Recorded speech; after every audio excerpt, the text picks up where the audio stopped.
My name is Deborah Sharkey. I teach geography and environmental studies and sustainability. I've been teaching here at Casumnas for about 21 years. I also co-chair the Earth Science Department, Geosciences we call it. And I was a founding member of the Campus Sustainability Committee, and I'm still on the committee today.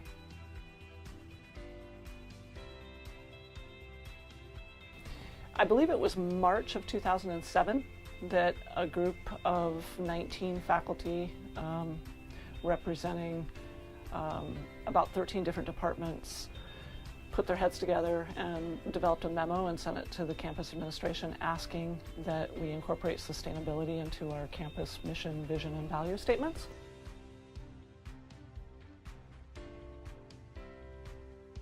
We've done a lot of things. Our committee organizes the annual Earth Day celebration on campus.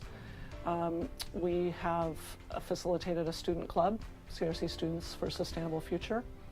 We worked with them to take back the tap, to install refillable drinking water stations around campus. So Take Back the Tap is a nationwide campaign put on by the organization Food and Water Watch. And it's a campaign that's really focused on sort of getting rid of water bottles on college campuses and in different communities. The beverage industry is really exploitative, especially on college campuses. So it really aims to sort of make water free and accessible on campuses rather than a commodity that we have to pay for all the time. And then it also tries to cut down on just like the waste that comes along with one-time use water bottles. We also have an e-newsletter that we have put out every 2 months for, gosh, a decade now, which is written by staff and students on sustainability topics.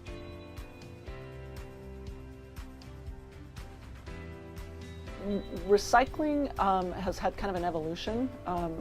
Our committees, people on our committee asked to have recycling bins be in classrooms probably 15 years ago. There was a little bit of pushback initially about that because it was one more thing for janitors to pick up, and there was some concern that students might be eating or drinking more in classrooms. And we discussed that with administration, and then we discussed it with custodial services, and it was agreed that it was a good thing to do. So we have the blue bins in classrooms. Then we worked with students and developed the posters that are over the bins in the classrooms that tell people what to put in those bins. Things that go in the blue bins are clean. You don't want food waste in there. It should be recyclable plastics. Generally, these are the harder plastics with the chasing arrow symbol on them with a number in the middle. Metals, glass, clean paper, cardboard. The compost bins are designed for organic waste. So it should be things that nature can break down relatively quickly. Food waste, soiled paper. The least amount of material possible should be going in the landfill. Landfills take up land. Land is a commodity. That's one issue. Another issue is that when things decompose in landfills, there is toxins, something called leachate, which is basically the toxic fluids that work their way down through the layers of the landfill material. And those have to be carefully disposed of. If the landfill is not properly lined, they can leach into the soil and end up in groundwater, in people's water supply. So landfills are carefully regulated. That's one issue.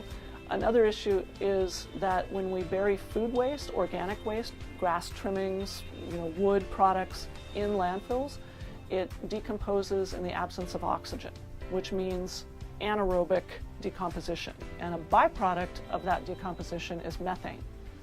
And methane is a greenhouse gas about 25 times more potent than carbon dioxide as a greenhouse gas. So our landfills are giving off methane if they're not capturing the methane. Some of them are. We can help by not putting that material into landfills in the first place.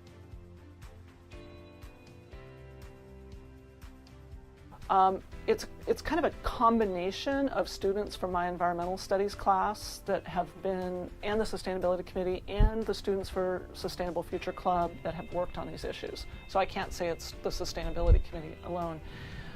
Students in my class were instrumental in getting the cafeteria to start composting food waste, what is called pre-consumer food waste. That means the food service workers in the back, when they're chopping and prepping food, they're putting their organic waste straight into compost.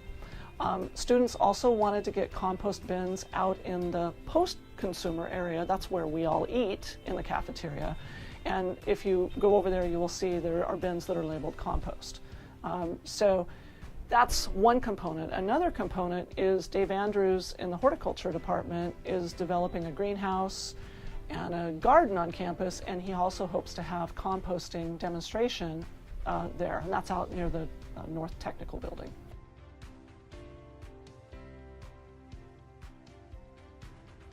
So what you do is, for example, you go to the cafeteria and you gather the bags that are in the landfill, the recycling and the compost bins, and then you go through them. And you sort them into where they should have gone. Okay, you weigh them when you take them out of the bins so you know what the weight is. You sort them where they should have gone, and then you compare the weight where they should have gone with the weight when you took them out of the bins, and you see what percentage of the time are people getting it right or wrong. We also have some utensils. Now, sometimes utensils will say compostable on them, so it's worth looking. Most of the time they don't, and there's no chasing arrow symbol because this kind of plastic just isn't recyclable. So what are we going to do with it? Landfill. Yep. Okay, and this has to go landfill too.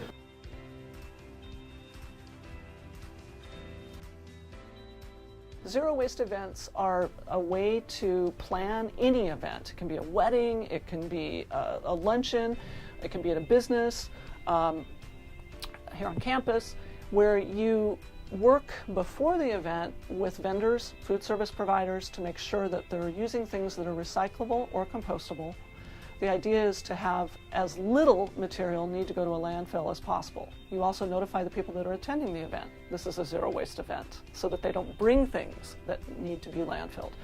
And then you do an audit after the event to see how much material needs to go to the landfill. It's considered to be a zero waste event if less than 10% has to go to the landfill. So if you hit 90% diversion from the landfill, you've got a zero waste event. I'm probably the only person on campus right now that knows how to run one. I've ran several, and what we need to do is we need to have a standard operating procedure for anyone that's planning an event so that they know how to set it up as a zero waste event and to minimize diversion of landfill. And there's a reason for doing this, and there's state legislation that's going to require us to do this. By 2020, we're supposed to be diverting 75% of all waste, all state agencies, from landfills, and we're not close.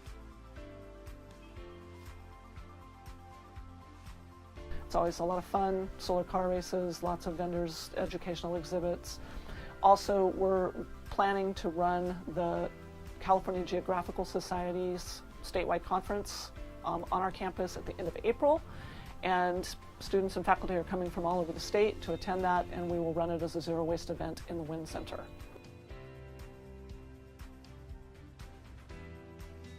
Starting to grow your own food is big because we're really far removed from the food sort of process and industry, and then yeah, just understanding that there are a lot of affordable ways for people to sort of be more sustainable.